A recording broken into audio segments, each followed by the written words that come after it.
morning. Artificial intelligence seems to be in all the headlines these days, but AI isn't just being used in work and entertainment industries. It's also now being used in the dating world. Local professional matchmaker Camille Kostin from It's Just Lunch Milwaukee joins us to talk about what daters need to know about this latest trend. Good morning, Camille. Such a wacky topic. How are you? So wacky. I'm great. How are you? Good morning. I'm doing great. I'm really interested to learn more about this, right? So how do people use AI in dating? Yeah, well, for years, dating apps and sites have been using algorithms to match singles based on their specific preferences. But now, more recently, some of those apps have added a special chatbot feature, which helps prompt singles through conversation starters or certain dating dilemmas. And now, with the rise of AI writing tools such as ChatGPT and others, some singles are even taking it further and using them to craft everything from flirty text to creating their whole dating profile. Oh my gosh. You know, I just remember asking my friends, oh, what do I say back, you know? Yeah, I mean, it can be helpful. I don't know if it's not my thing. Right. You know, it's hard to say really how it is going to be helpful, but I can see, however, for a shy single, you know, getting past that first initial hurdle of having that conversation start or, you know, what to say or finding the right words to describe themselves or what they're looking for. But there's a very fine line here with using these tools to help figure out the right words to say versus using them to pretend to be somebody that you're not.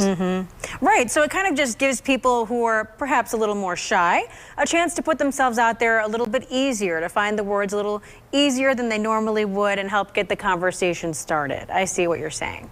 It could be helpful, yeah. So again, it's wacky to me, but yes.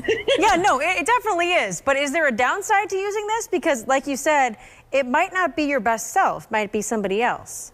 Right. You know, with the inauthenticity, you know, look, AI can absolutely help get that, you know, conversation started. But ultimately, it is you, the person that is dating. You cannot bring AI out with you on these dates.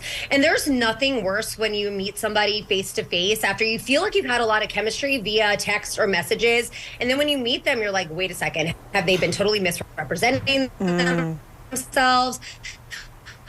I always tell my clients at It's Just Lunch that you have to be your most authentic self, because really that's going to build that foundation of trust, which is going to help blossom into that healthy relationship.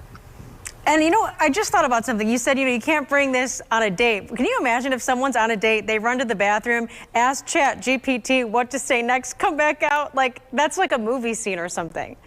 Yeah, I wouldn't be surprised. I feel like I've heard everything under the sun, like every dating app and scary story, but I wouldn't be surprised, but I hope not. What do you think is like, what is your #1 tip for when it comes to meeting new people? What do you find is the most successful thing you could tell somebody when they're about to take on a new relationship? Yeah, I mean, a couple things. First, you want to be upfront. You know, be upfront and honest about who you are. You know, that doesn't mean you have to overshare and tell every dirty little secret, but don't withhold information. You know, don't, if you have kids or if you've been married before, but you want to be also upfront and honest about what you're looking for in a relationship, but also be sincere. Emotional intelligence is actually a very attractive thing, and nobody's a pro at dating. Nobody is the best at this. So it's okay if you feel nervous or if you're not feeling the best at something. It also gives that other person the green light to share how they're feeling as well too. And lastly, be open-minded. You know, dating is an opportunity to learn something about yourself and about somebody new. And when you go into dating with an open mind and heart and being your most authentic self, it gives you the opportunity to have somebody like you for you, the real you, and vice versa. Well said, Camille. That's all the time we have for today, but I certainly learned something, and I think our viewers did as well. Thanks for waking up bright and early with us. Yeah, thanks for having me. Have a great day. You too. Thanks so much.